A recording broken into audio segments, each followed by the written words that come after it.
你这个骗子！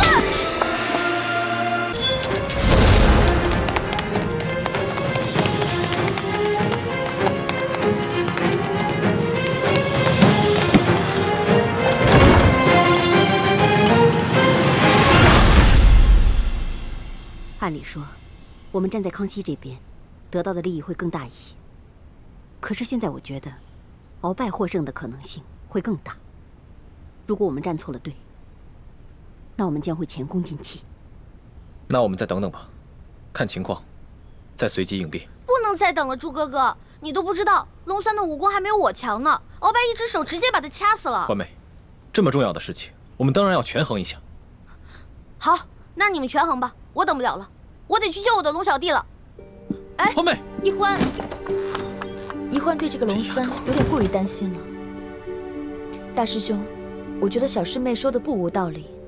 眼下就是一场豪赌，我们把赌注押给康熙，对我们似乎更有利。我等不了那么多了，我得去救他。哎，太子，我也跟你一起去。不能去啊！倾城，为什么？你不能去。无论康熙和鳌拜谁胜谁负，你我都不能暴露身份。可是鳌拜号称大清第一勇士，我担心大师兄不是他的对手。你放心，太子自有分寸。如果情形不对，他一定会及时发出求救信号，到时候我们再见机行事。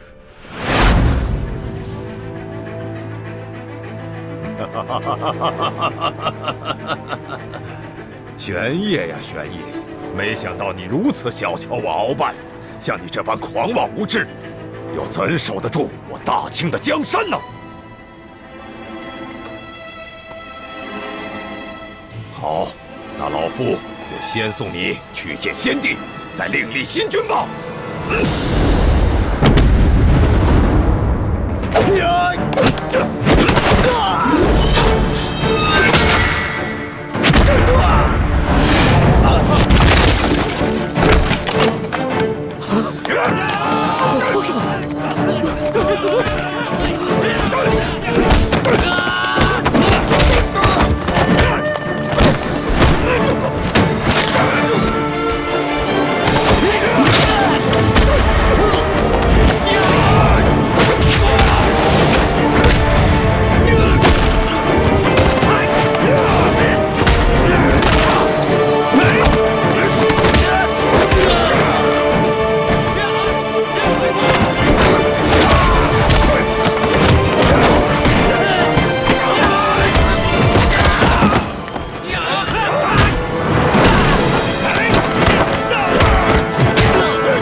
这些不羞未干的小儿，就想拿下老夫，天大的笑话！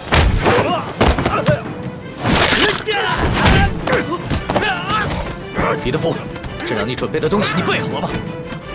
回皇上，奴才岂敢抗旨？奴才确实在茶里下了内力散，奴才也不知道为何会失去效果呀。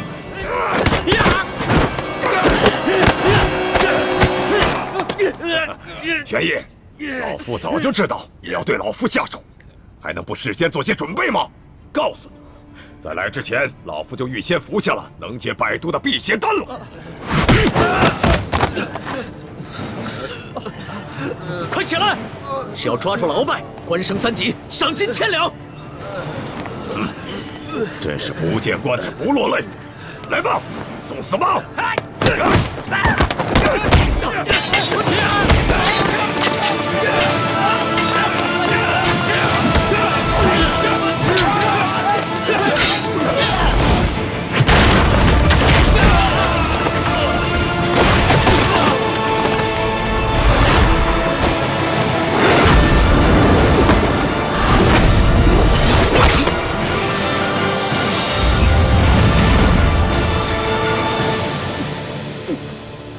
皇上，你这是想和老夫比试比试武功吗？我说你平时的聪明劲儿都哪儿去了？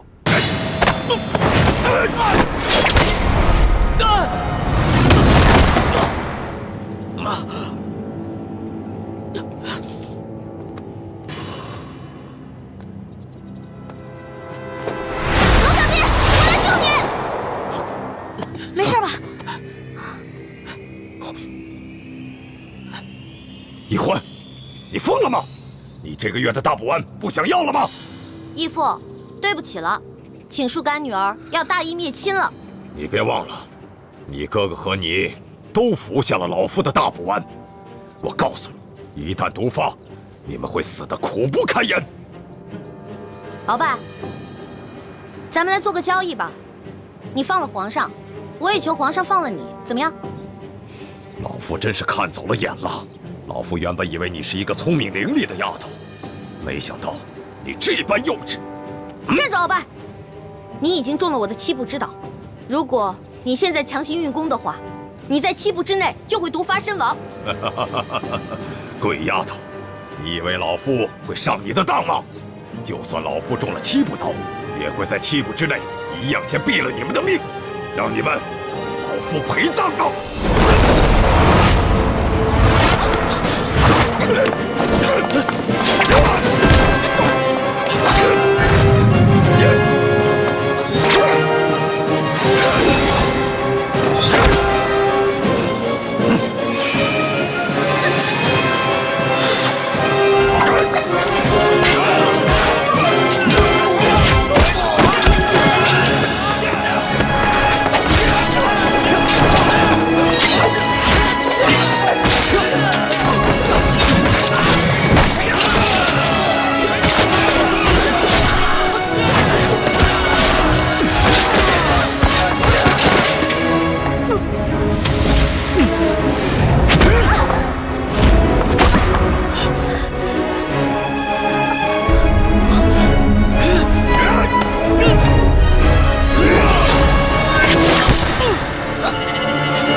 小弟，你没事吧？来，没事，慢点。没事，还好有你的金层背心。拦着他们，我去救皇上。你去吧。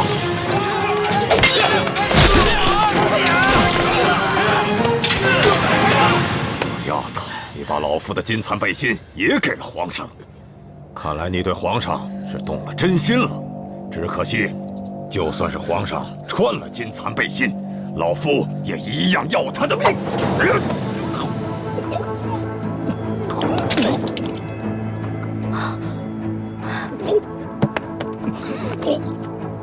鳌拜，你果然与众不同啊！别人中了我的7步岛，只能走7步，没有想到你追了我们这么多步才倒，厉害啊！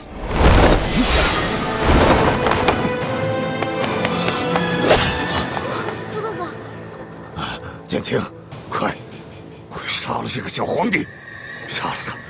杀了他！就是大功一件，老夫就会把你们兄妹2人的大补丸的解药给你们，还会升你为太医院的院判。快，杀了他！猪哥哥，好，你可别糊涂啊！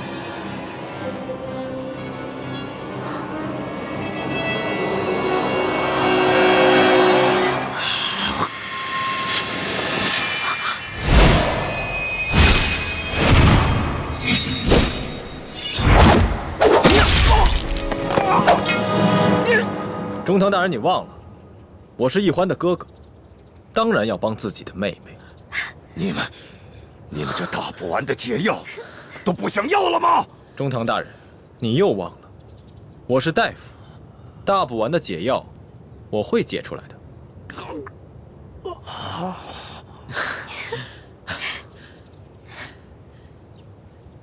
老大，你怎么受伤了？怎么流这么多血啊？我不知道，我居然受伤了。哎，你疯了！你撕龙袍是杀头之罪，死我的！好。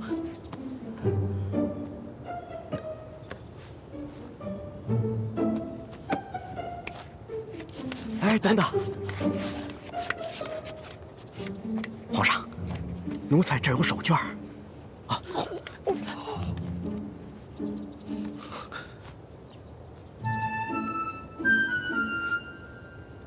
好些了吗？嗯。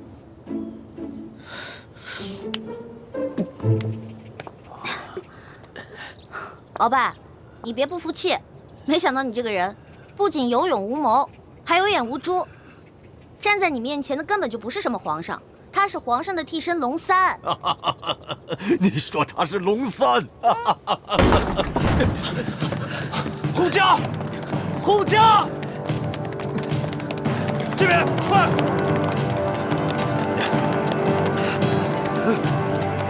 启禀皇上，情况果然如您所料，这宫中藏着数十个鳌拜的手下，奴才按照您的吩咐早有准备，才顺利的将他们拿下。好，擒下鳌拜。这，来人，拿下鳌拜。这，他真是皇上？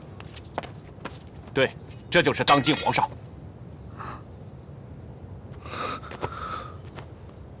微臣参见皇上。丫头，你白长了一双大眼睛，中看不中用。你可知这玄烨在先皇的皇子中排行老3，龙三的名字是他平时出宫微服私访时的化名。你也不好好想想，他要不是真正的皇上，何来的这等的气象啊？你真的是皇上？3日侍寝的时候，为什么朕要戴着面具？朕跟你说话的时候也是破绽百出，可是你都没有发现。朕还从来没有见过像你这么单纯可爱的女孩。华妹，赶紧下跪！你这个骗子！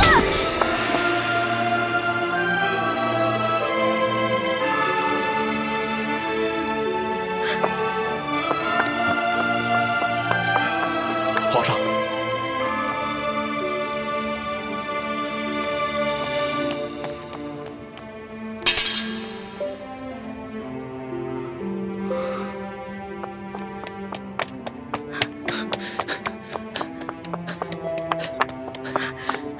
你给我站住！你给我放开！你就是个混蛋，你就是个无赖！你吃了雄心豹子胆了！你不仅敢打朕，还骂朕是骗子无赖！你本来就是骗子，本来就是无赖！你知不知道你现在说的每一句话都够砍你100次头了？砍吧，反正现在鳌拜已经被你制服了，留着我这个猪脑袋也没什么用了。好，你不怕死是吧？那你哥哥呢？你知不知道你打了朕要被诛9族的？好啊，你先是利用我，现在利用完了对吧？我没有价值了，你就知道欺负我，砍我的头，还要诛我9族，有你这样欺负人的吗？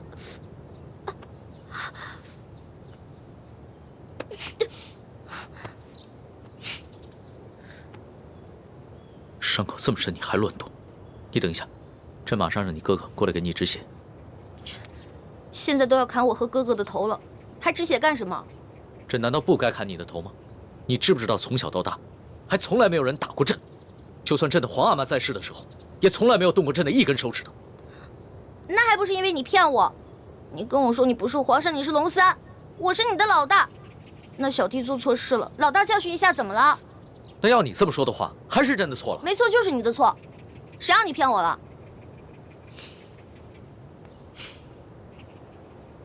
不过龙小弟，你不会真的要砍我跟我哥哥的头吧？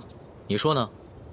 你当着那么多人的面打了朕，朕要是不惩罚你一下的话，还怎么君临天下呀？你还有没有良心啊？刚刚是谁冒死帮你跟鳌拜拼命的？刚刚你确实挺勇敢的。朕原本以为你就算真的担心朕，但也只会躲得远远的。我现在真是后悔了，早知道我就应该让鳌拜把你大卸8块的。朕要是被大卸8块，你也好不到哪儿去。你忘了你跟朕结拜过？你还说我被你玩的团团转，你现在很得意很开心是不是？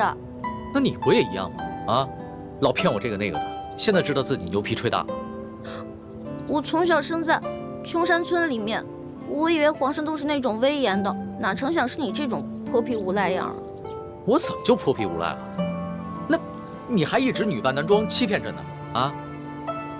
那反正你踢朕挨了一刀，又给了朕1巴掌，这事扯平了。不过，龙小，皇上，是不是以后我得跟他们一样，毕恭毕敬的叫你皇上了？那当然了，在外人面前，朕只能是皇上，你就不能胡闹。只不过，私底下，你如果还愿意叫朕龙小弟的话，朕会很开心的。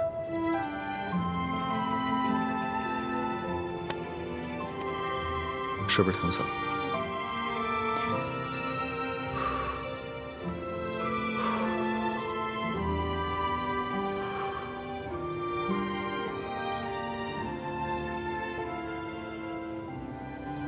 所统，奴才在。朕封你为国史院大学士。奴才谢主隆恩。还有你的那些属下，护驾有功，全部每人晋升1级，赏白银1000两。谢皇上，奴才遵旨。皇上万岁万岁万万岁！平身吧。这。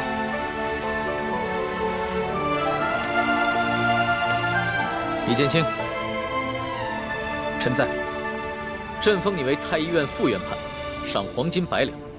皇上，臣之医术还不够格担任太医院副院判一职，若是勉强忝居高位，于臣也未见有益。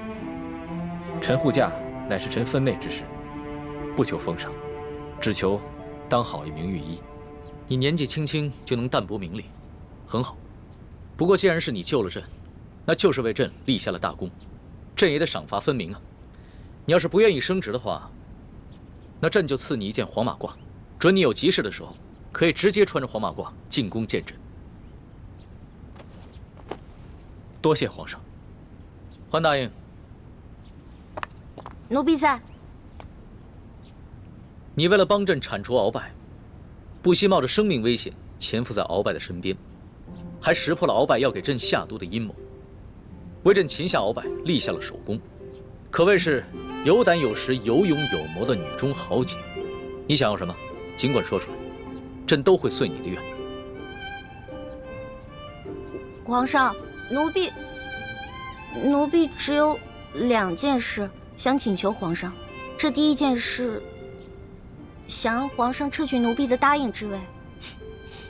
朕本来就要准备取消你答应的封位，封你为嫔，让你做一宫之主。皇上误会了，奴婢不是嫌答应的封位太小，而是奴婢只想做一个小小的宫女。为什么？因为奴婢的满八旗身份是鳌拜帮我伪造的，之前为了迷惑鳌拜，所以皇上给奴婢封了一个答应之位。可是现在鳌拜已经就擒了呀，所以奴婢也没有必要再假意的做皇上的后宫嫔妃了。这有什么的？朕早就想过了，找一个八旗的宗亲认你做义女，赏你们李家一个满八旗的身份就是了。其实这跟几起也没什么关系。最主要的是，奴婢年少的时候家里给奴婢定了亲，虽然奴婢的未婚夫前几年外出游学，暂时失去了联系，但是婚约还是在的，所以奴婢没有办法侍奉皇上。你的意思是，将来有可能还是要出宫，去跟你的未婚夫完婚？这大清朝跟历代历朝都是一样的，推崇信义为先，这婚约自然也要遵守，所以奴婢就不能侍奉皇上，希望皇上成全。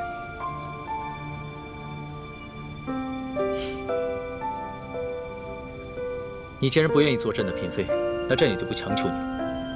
你毕竟是立下了大功，朕也不会让你做一个普通的宫女。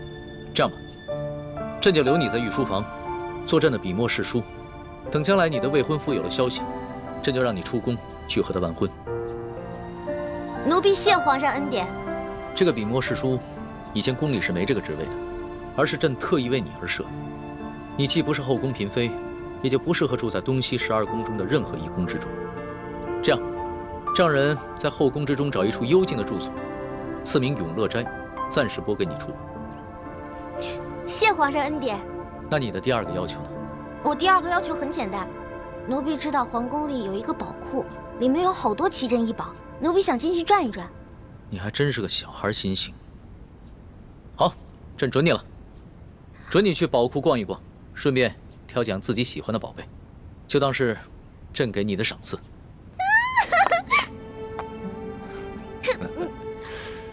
多谢皇上恩典。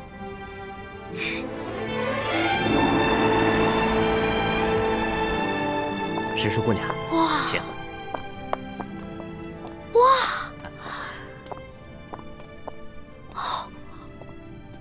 公公，这皇宫宝库里面有这么多的宝物啊！是啊，我都不知道挑什么了。石树姑娘，我跟你说，这宝库中的奇珍异宝啊，有数十万件。姑娘喜欢哪一件，告诉我，我来帮你选。李公公啊，你可知道皇上为何让我来选宝物啊？这个不知道，但是我知道，如今姑娘可是皇上身边的大红人呐。我在这宫中已经30-40年了，还是第一次看到奉旨到宝库中来选赏赐的事情啊。来，这皇上啊，让我来挑宝物啊，实际上是给我下了道密旨，是让我来这儿找铜匣的。哎，但是这事儿除了皇上知道，只有你我知道，不许告诉第4个人啊。奴才明白，姑娘你放心，我在这宫中当差好几10年了，就一样好处，嘴巴紧，从来不乱讲话。这个好，继续保持啊。好，走，我带你去看看册子啊。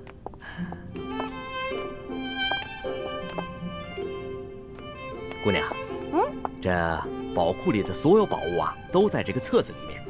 我们看看这个铜匣。这个是铜匣的，你看看，这个宝库里的铜匣呢，一共有174件，不知姑娘想要哪一件啊？李公公啊，这个铜匣呢？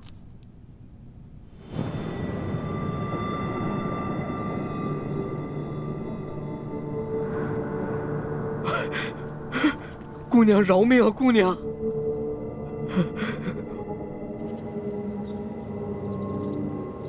什么？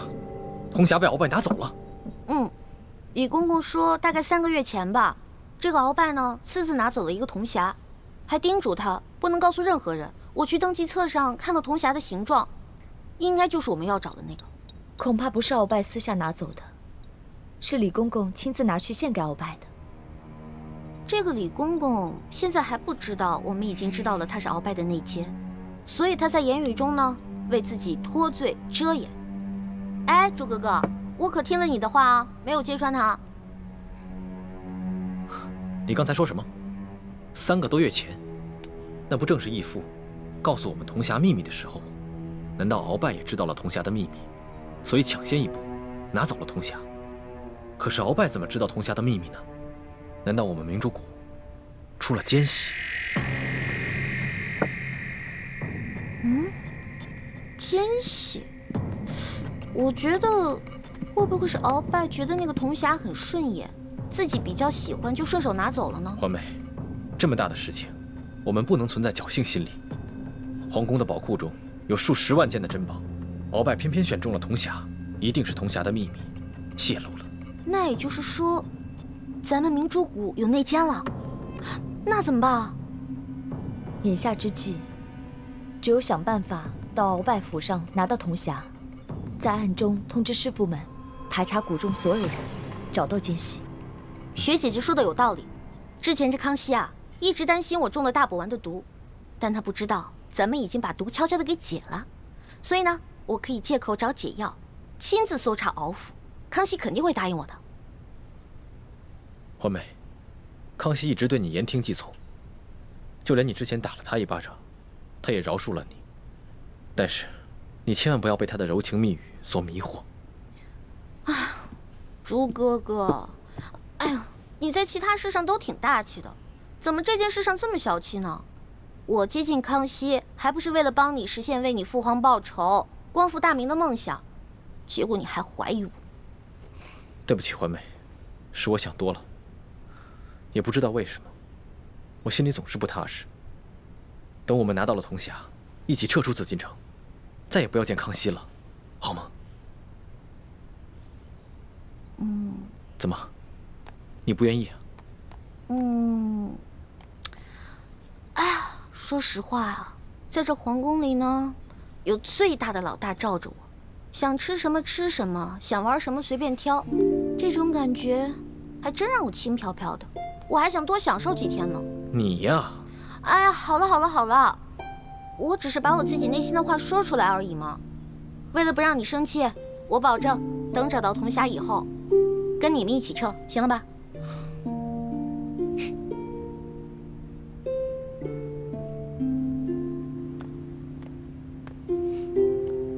老大，谢谢你。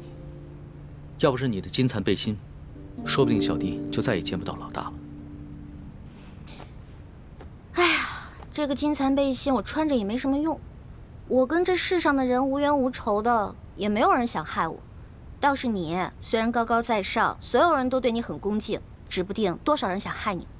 拿着吧，给你了。既然你这么关心朕，那朕可就收下了。你知道这件金蚕背心的来历吗？我只知道这个是先帝赐给鳌拜的。这件金蚕背心呢，是前明崇祯皇帝的贴身之物。这个崇祯皇帝生性多疑，唯恐被人刺杀，所以花重金从海外购得了这么一件宝物。可惜啊，最后他还是丢掉了天下，吊死在了梅山。就跟这个鳌拜一样，曾经权倾天下，现在不也照样变成了一个阶下之囚？所以啊，这执掌天下之人，可不能靠什么宝物防身，必须以仁德治天下。只有天下太平，这做皇帝的才会太平。龙小弟，你这一本正经说话的样子，还真像个皇帝啊！什么叫像个皇帝？朕本来就是个皇帝。是，而且，朕会说到做到。哎呀，老大，你怎么了？你没事吧？没事，可能是大补丸的那个毒发作了。那怎么办啊？我已经命索额图去查抄鳌拜府了，命他一定要找出大补丸的解药。不，这索大人吧，他去找，他即便看见了，他也不知道哪个是。要不然你还是让我去吧，我去搜吧。不是，可是你这样能坚持住吗？我其实刚来的时候吧，吃了我哥哥给我制的那个药，虽然不能根治这个毒吧，但是可以缓解一下。你让我稍微缓一下啊。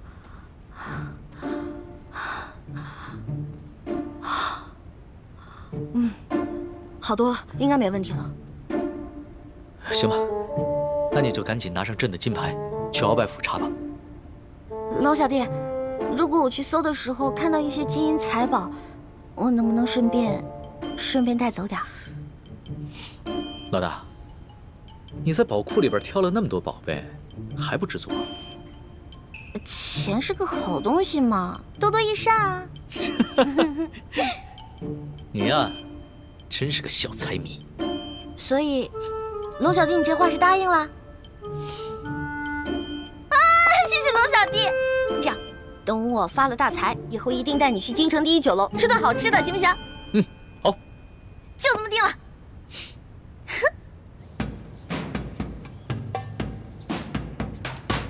还不去？师叔姑娘，这都是为你准备的。来，尝一尝，应该是不错的啊。清点一下。好吃。好吃吗？好吃。啊。翡翠时间，这边。的确好吃。等一下。啊。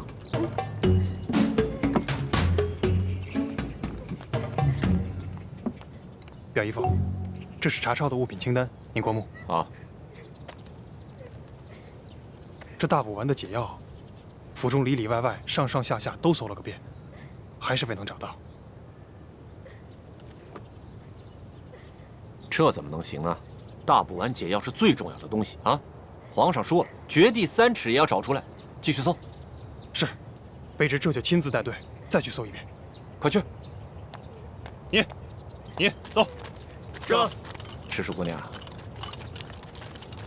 这是查抄的物品清单，您长长眼，过目。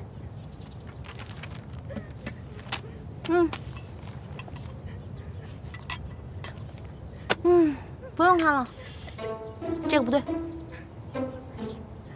不对？嗯，哪里不对啊？啊，世树姑娘，这个清单啊，肯定不对。这不对吗？嗯。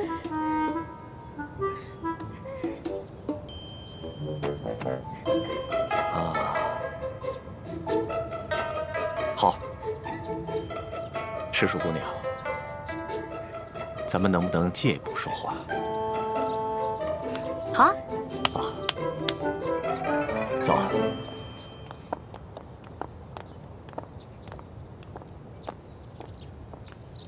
参见大人。行了，走吧，走吧。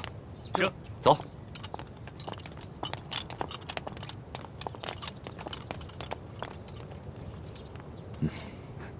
索大人，有什么话您就直说吧。哎，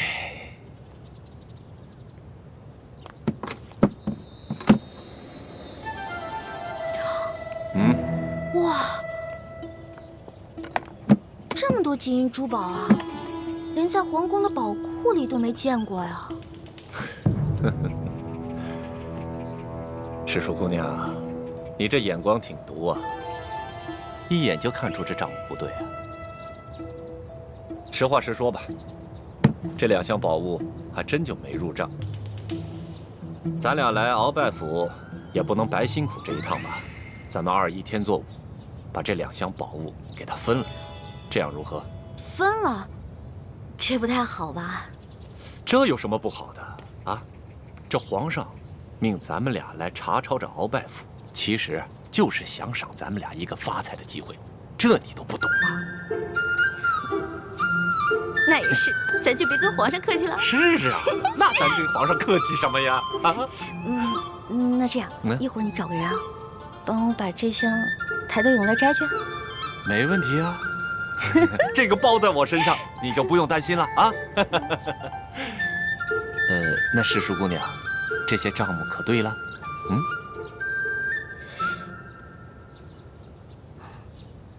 不对，还是不对啊？什么不对啊？世树姑娘，这还有哪儿不对呀？啊？这个不对。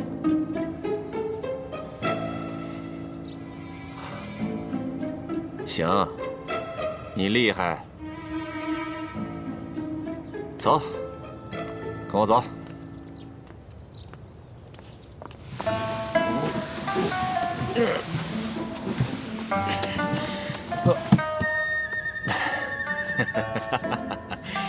哎呀，世树姑娘，这是我藏的最后1箱的宝物了，啊，没入账的宝物了。哎，这个箱子也没有。鳌拜到底将铜匣子放到哪儿了？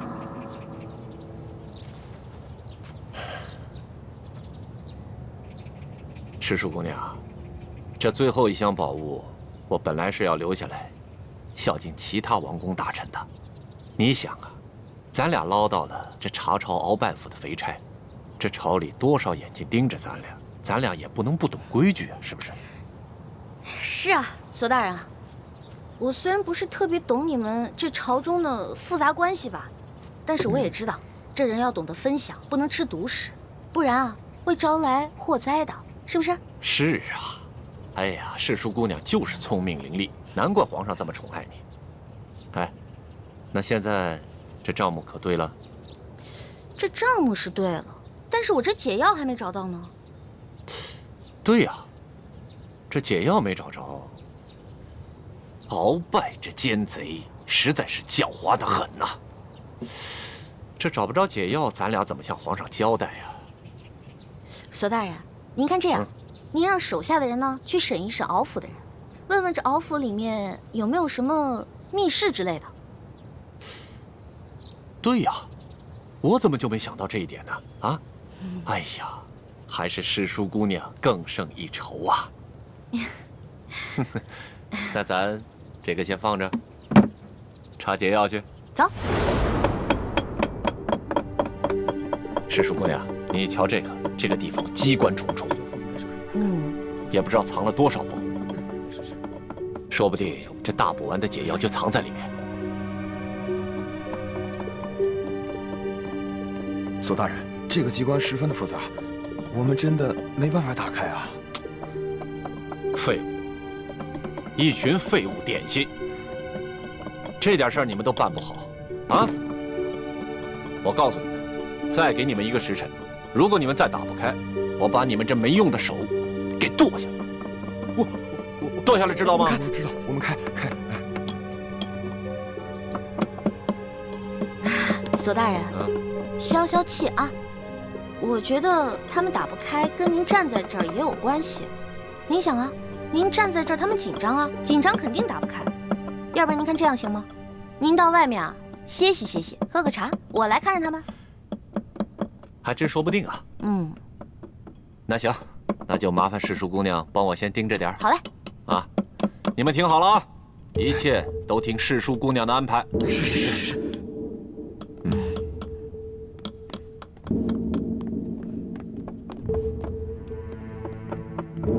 赤树姑娘，这个机关设计得非常巧妙，我等真的无力打开啊！是赤树姑娘，这个机关设计得非常巧妙，我等真的无力打开啊！是啊，我看看。哎，您请啊，您看看。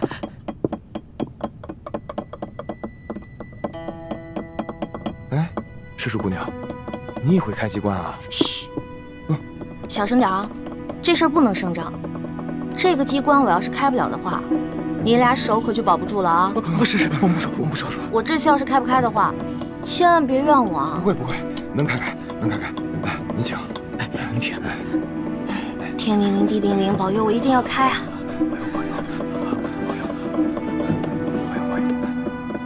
眼下我们已经帮康熙擒获了鳌拜，已取得了他绝对的信任，相信用不了多久，小师妹一定能够拿到铜匣。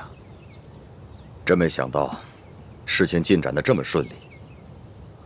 这10几年来，我们一直没能完成的任务，居然被你们几个月之间就完成了。看来你跟易欢真是我大明的福星，受天之庇佑啊！等找到铜匣，樊师妹和叶师弟再拿到1号金钥匙以后，我们就能取出藏宝图，招兵买马。到了那个时候，光复大明的大业就成功一半了。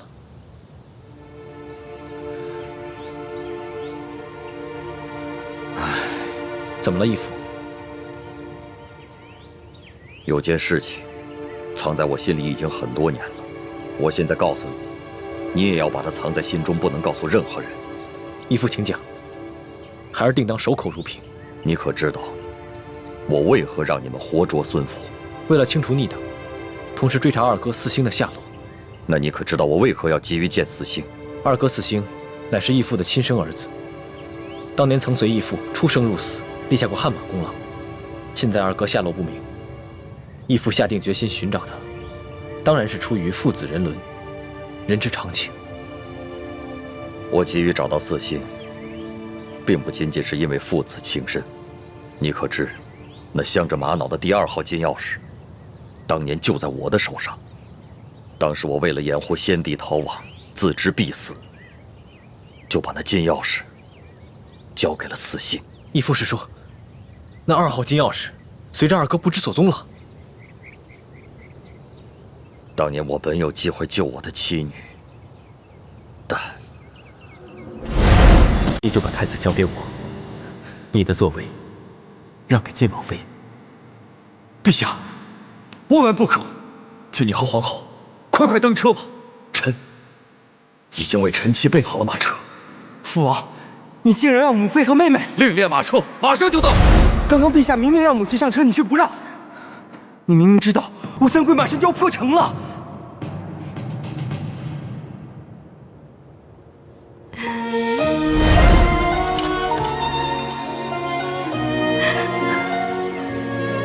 什么？你要抛下母妃和妹妹不管？国难当头，顾不了我们自己的家。爹，可是没有可是，执行军令。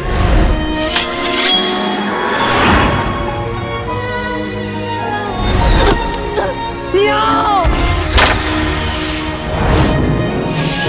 小妹。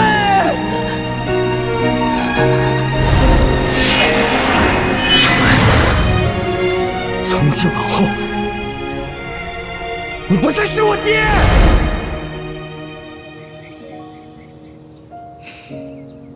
这么说来，现在我们手上只剩下了延平王的3号金钥匙。就算找到了铜匣和1号金钥匙以后，也都于事无补了。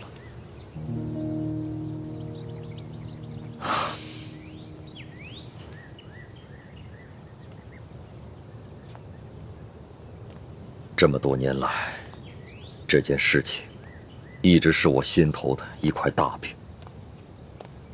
我没敢告诉任何人，但现在我不能不如实向太子禀报。都怪我耽误了光复大明的大业。义父千万别这么说。义父为我大明，为我朱氏，已经牺牲的够多了。义父，等我们找到铜匣和1号金钥匙以后，我们再一起寻找二哥的下落。四星多年来杳无音信，我怀疑，如今他早已不在人世，要不然就是故意隐藏起来，以此来惩罚我当年的狠心。义父，我们一定会找到二哥的，而且我相信，总有一天，他会理解你的苦衷，而苍天定会庇佑我大明。皇祖母，这只是一个小小的答应，居然敢动手打皇上。更不可思议的是，皇上居然还不予追究，还破例给他封了一个什么笔墨侍书的职位，给他加倍的疼爱。岂有此理！岂有此理呀！小小的笔墨侍书，竟敢在……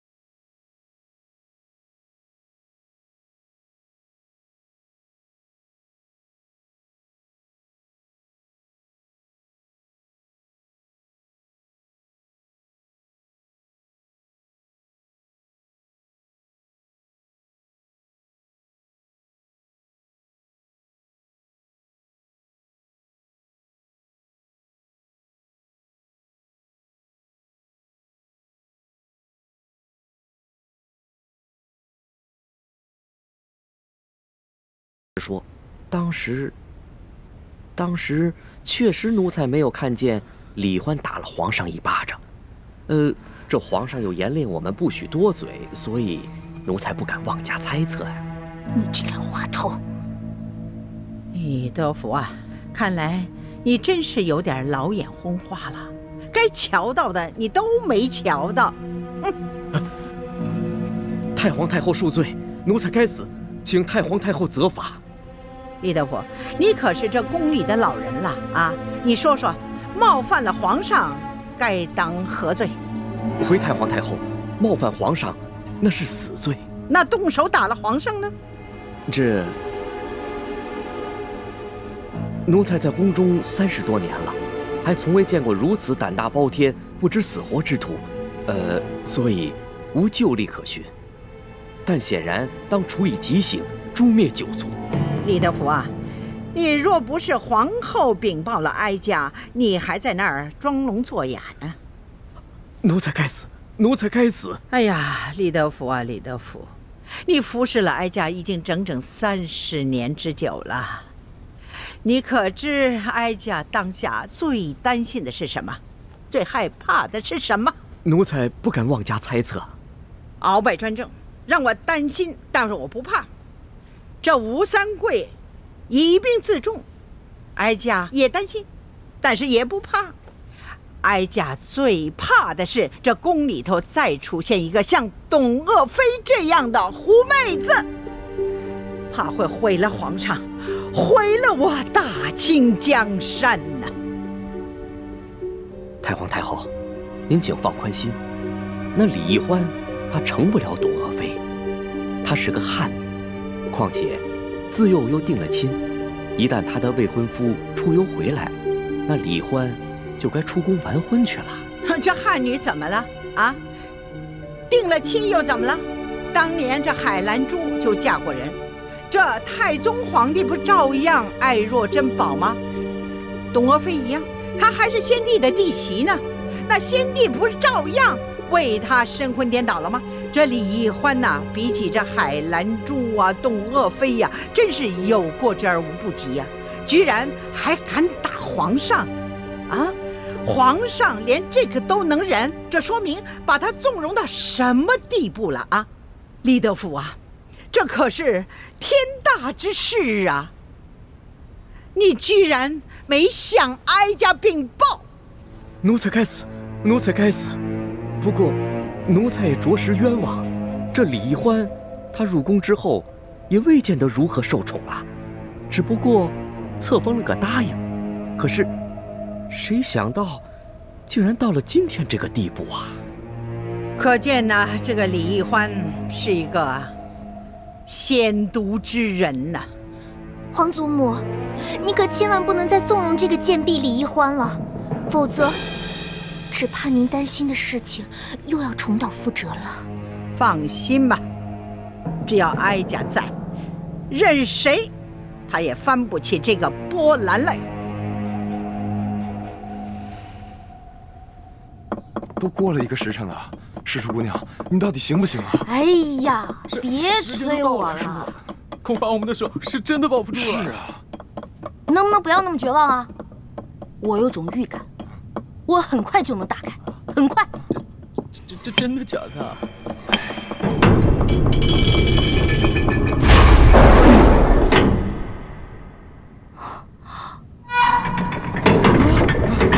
这个时辰了还没打开吗？我打开了，我打开了，我打开了！世叔姑娘，你可太棒了！哎，世叔姑娘，真是没想到，你居然会开机关呐！太了不得了！走，不是，我不会开机关，我是之前皇上不是安排我在鳌拜府当卧底吗？我看见过几次，照葫芦画瓢，您看捣鼓了1个时辰才给捣鼓开。哎，世叔姑娘，真是没有想到，你看这么一次就能够记下手法来，这可太了不得了，真是聪慧过人呐！走，咱们休息一会儿。如今鳌拜倒台了，我弟弟有何反应？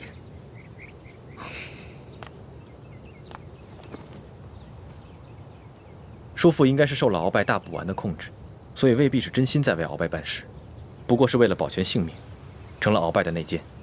眼下鳌拜被关进了天牢，没有把他供出来，我们也没有揭穿他，所以康熙也未曾怀疑过他。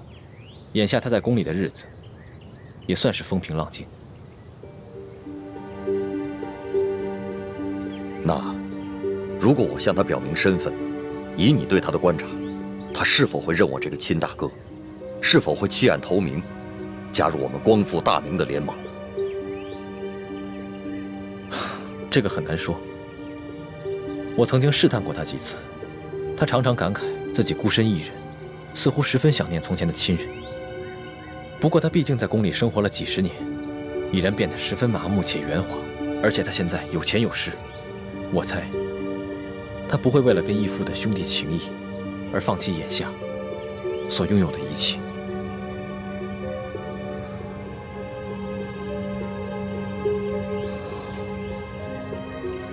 好吧，那就再慢慢观察观察。哎，世叔姑娘，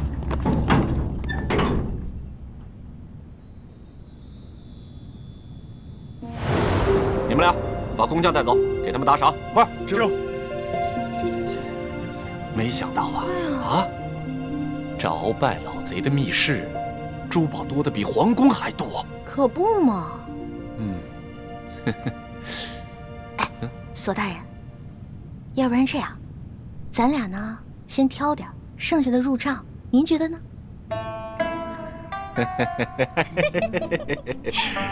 这和世叔姑娘一起办案，真是太开心了。是，您那边，我这边，怎么样？行动！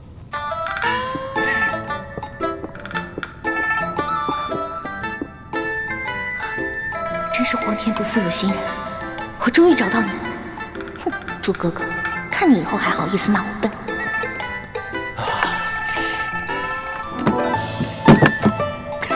哦，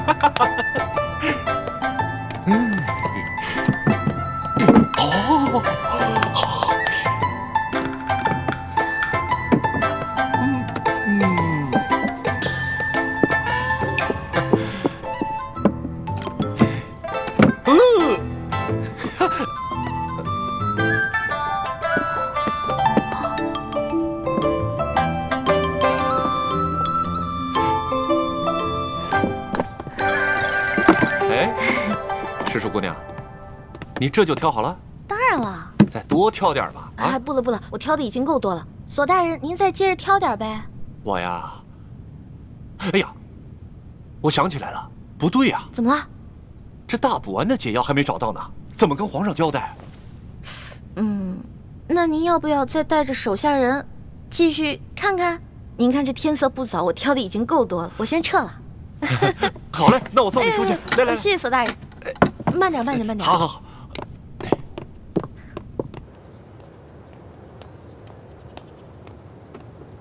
李太医，太皇太后凤体前安，李太医，赶紧过去看看吧。好，卑职这就过去。公公将来告老还乡的时候，可否会回陕西榆林去安享晚年啊？不回去了，没有亲人的家乡还算什么家乡啊？公公在这世上，当真连一个亲人都没有吗？本来是有个孪生哥哥，但几十年杳无音信，恐怕早已死在乱军之中了。万一……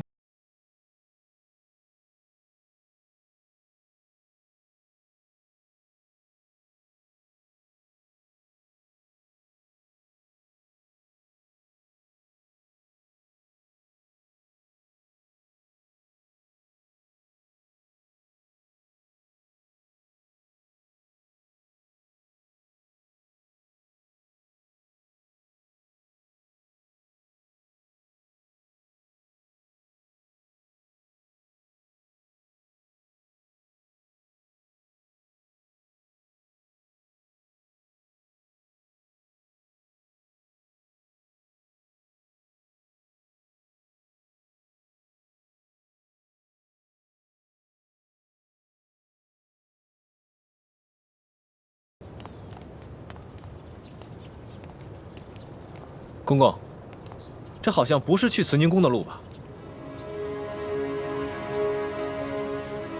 太皇太后不在慈宁宫，你别多问了，跟咱家去就是了。公公，太皇太后宣我瞧病，不会是有别的什么事吧？看在咱们同乡同姓的份上，能否告知一二？你多心了，你刚刚才救了皇上，太皇太后也许是想赏赐你呢。多谢公公。走吧。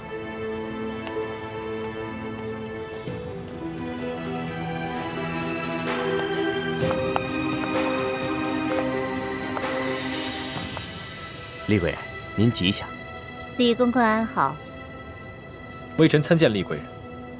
李太医免礼。谢厉贵人。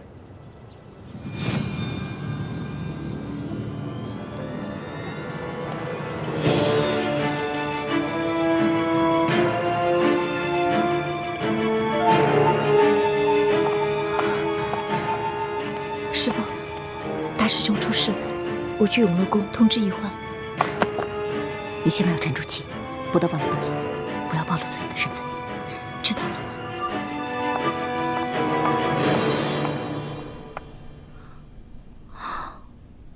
踏破铁鞋无觅处，得来全不费工夫啊！如果朱哥哥看到这个铜匣子，一定会惊喜万分的。到时候我就将找到铜匣子的过程说得惊心动魄，让他们以后再也不敢小瞧我这个小师妹了。哼！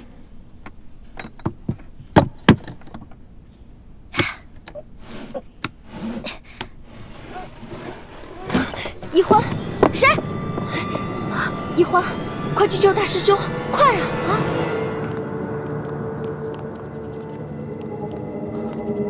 李公公，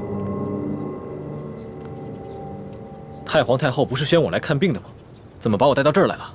有什么事情先进去再说啊！开门。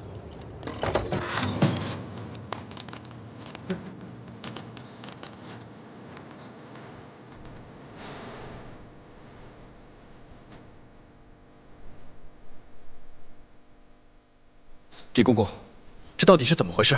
太皇太后懿旨，将你们这些捉拿鳌拜有功的人聚在一起，每个人赐一杯御酒。龙小弟，我求求你去救救我哥哥，还有那些工人吧。他们犯了什么错？他们不就是看我打了你一巴掌吗？可是，他们就要因此失去自己的性命吗？这不公平啊！朕已经吩咐过所有人守口如瓶了，没想到还是传到了太皇太后的耳朵里去了。现在太皇太后已经下了懿旨，朕也不好公然对抗她的权威啊。太皇太后的权威，难道比那些人的性命还要重要吗？太皇太后要维护的是皇权的威严，这是紫禁城有很多规矩，不仅这里的大小奴才要遵守，连朕也必须得遵守。祸是我闯的，跟他们没有关系。之前打了你一巴掌，你打我吧，打我多少下都行。你别闹了，你以为这是小孩子过家家呀？现在做什么都来不及了，太皇太后不会放过你的。等她处理完你哥哥那些人，就会轮到你了。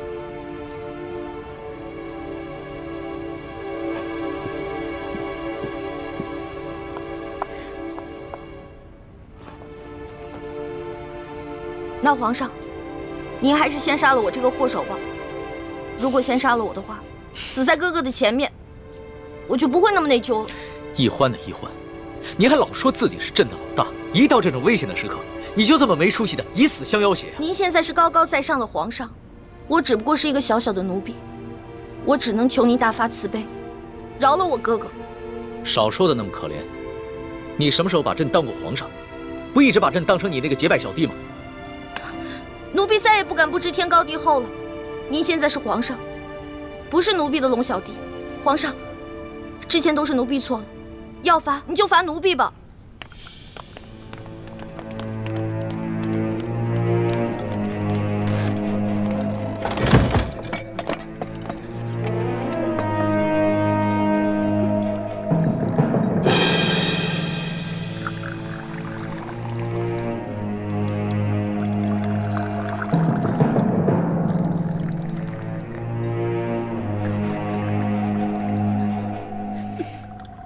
你先起来吧。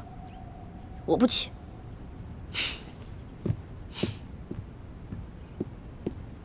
起来吧，这么跪着也不是办法。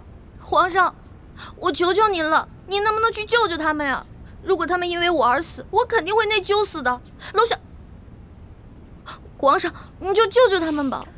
人自然是要救的，但你倒是说说，这要怎么说服太皇太后啊？您可以跟太皇太后讲齐桓公跟管仲的故事。当年，管仲为了救自家主子，向齐桓公射了一箭，但是那个箭正好射到了齐桓公的腰带上，齐桓公没有死。后来，齐桓公不计前嫌，任用管仲当了国相。管仲感激涕零，倾尽一生的才华，辅佐齐桓公，最后成为春秋五霸的首位。皇上，您不会连齐桓公都不如吧？论气度，朕自然是不输齐桓公的。可是你能比得了管仲吗？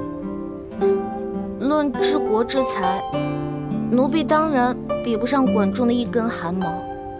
但是，你想招来人才容易，想找到像我这样陪你吃喝玩乐、赌骰子拼酒的人，可不容易啊。这个理由倒是很充分。只不过，早晚有一天你都要出宫嫁人，不能一辈子留在宫里陪着朕，那朕岂不是很吃亏？原来您是因为这个呀？那您现在想怎么办啊？跟朕说说你那个青梅竹马吧，他叫什么名字，长什么样，家世如何？这个属于奴婢自己的秘密，不能告诉你。那你总得告诉朕，他的外貌仪表、才华气度比朕如何？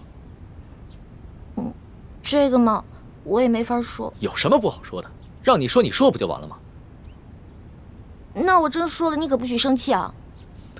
笑话，朕在你的心里度量那么小啊？他确实没有皇上您高贵俊逸，但是他很温柔，对我特别好，人很老实，我说什么他就做什么，我可以把他吃得死死的。不像你，今天说这个你开心了，明天说那个又得罪你了。那你爱他吗？二师傅，我头晕。师傅带你去休息啊。二师傅，一环他是在装病，你千万别上了他的当。一会儿大家练完功，再罚你扎半个时辰马步。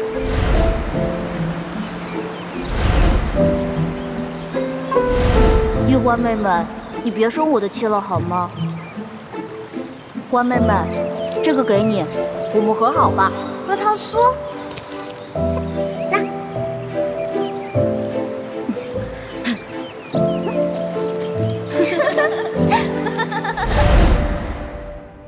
哎呀，皇上现在都什么时候了，你还说这些闲话？您赶紧跟我去救人吧。皇帝也是人，也有七情六欲，也有好奇心，甚至也会嫉妒。龙小弟，我求求你了，你要是再不去的话，他们人头马上就要落地了。放心吧，这个宫里没那么容易见血，要灭口用的都是鸩酒。鸩酒？那你赶紧下旨吧。走，快去救他们！你先别着急，这太皇太后一下子从朕身边抓了10几个人，还需要等你过来求朕，朕才知道怎么做吗？朕虽然不好公然抗旨，但是早已命人准备了解药了。真的？那你不早告诉我？不对，你是不是得需要什么条件才能给我解药？当然。朕就想问你一个问题：你爱这个青梅竹马吗？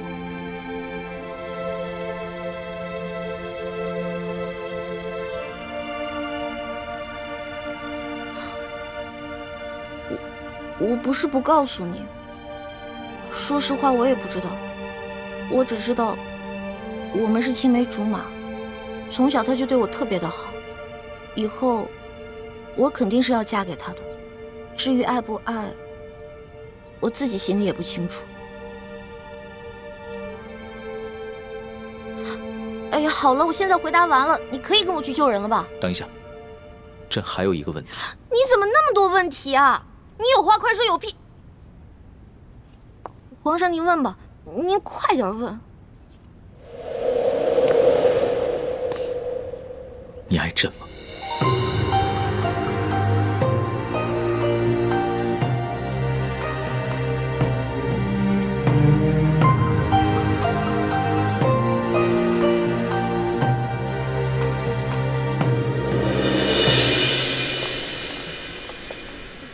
这是太皇太后赐给你们的御酒，你们每人各取一杯，享用吧。